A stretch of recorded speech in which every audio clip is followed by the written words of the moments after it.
नमस्कार दोस्तों, जातक कथा इस चैनल में आप सभी का स्वागत है।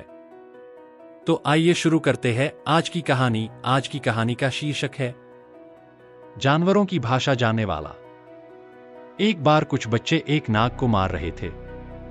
एक राजा ने उसकी रक्षा की। राजा पर प्रसन्न हो नाग ने उस राजा को जानवरों की भाषा समझने और बोलने का वर प्रदान किया था, किंतु उसे यह चेतावनी भी दी थी कि यदि वह उस बात की चर्चा यदि कभी भी किसी से करेगा तो उसके प्राण चले जाएंगे। एक दिन राजकीय कामकाज के बाद राजा जब अपनी प्रिय रानी के साथ एक बाग में बैठा कुछ खा पी रहा था, तभी मिष्टान का एक छोटा सा टुकड़ा नीचे गिर गया। थोड़ी देर में वहां एक चींटी पहुंची और उस टुकड़े को देख खुशी से चिल्ला उठी, अरे वाह, इतना बड़ा मिष्टान जो एक पूरी बैलगाड़ी में भी नहीं समा सकता। फिर वह उस टुकड़े को उठा ले जाने की चेष्टा करने लगी। चींटी की बात सुन राजा को हंसी आ गई और वह मुस्कुरा उठा। राजा की रहस्यमयी मुस्कान को देख रानी ने समझा कि उसके श्रृंगार में शायद कोई त्रुटि रह गई थी। उसने राजा से उसकी मुस्कान का कारण जानना चाहा, किंतु राजा ने उसकी बात टाल दी। उस रात राजा जब अपने शयन कक्ष में पहुंचा तो रानी ने उसकी रहस्यमयी मुस्कान का कारण जानने के लिए तरह तरह का नाटक किया। अंततः राजा को हार माननी पड़ी और उसने रानी से कहा कि यदि वह कारण बताएगा तो उसकी मृत्यु हो जाएगी। इस बात को भी सुनकर रानी अपनी जिद पर अड़ी रही। तब राजा ने उससे कहा कि दूसरे दिन उसे उसी उद्यान में सारी बात बता देगा। दूसरे दिन जब राजा अपने अनुचरों के साथ उसी उद्यान में जा रहा था तो उसे मार्ग में एक गधा और एक बकरी बातचीत करते दिखे। पास पहुंचने पर राजा ने सुना कि वह बकरी गधे से कह रही थी, गधे, तुम तो मूर्ख हो, किंतु आज मैंने जाना कि यह राजा तुमसे भी बड़ा मूर्ख है। राजा को बकरी की बात से बड़ा आश्चर्य हुआ।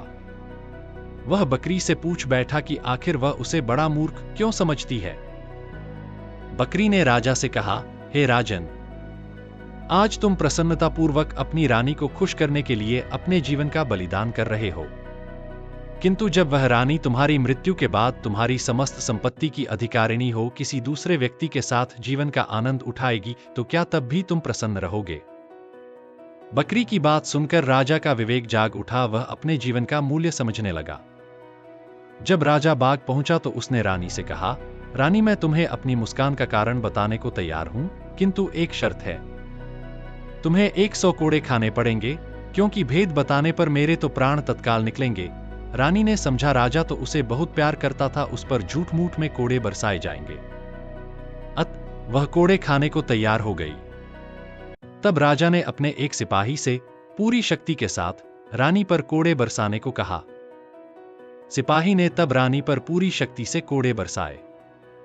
जैसे ही कोड़े वाले ने रानी को एक कोड़ा मारा वह चीख उठी, आ, बहुत दर्द होता है, मुझे कोड़े से नहीं मारो, मुझे राजा के मुस्कान का रहस्य भी नहीं जानना है।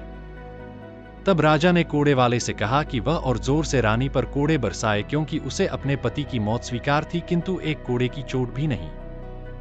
कोड़े वाले ने जब फिर से रानी पर कोड़ा बरसाने को हुआ तभी राजा के मंत्री ने राजा से आग्रह किया कि वह रानी को क्षमा कर दे। राजा ने रानी को क्षमा तो कर दिया, किंतु वह मान सम्मान और प्यार फिर कभी भी प्रदान नहीं किया। याद रहे, हमारे अच्छे विचार ही हमारी सबसे बड़ी ताकत है। अगर इन कहानियों में से एक भी कहानी आपके जीवन में सकारात्मक बदलाव लाती है और आपको अपना जीवन जीने में सहायक होती है तो हमारे इस चैनल का उद्देश्य पूरा होता है।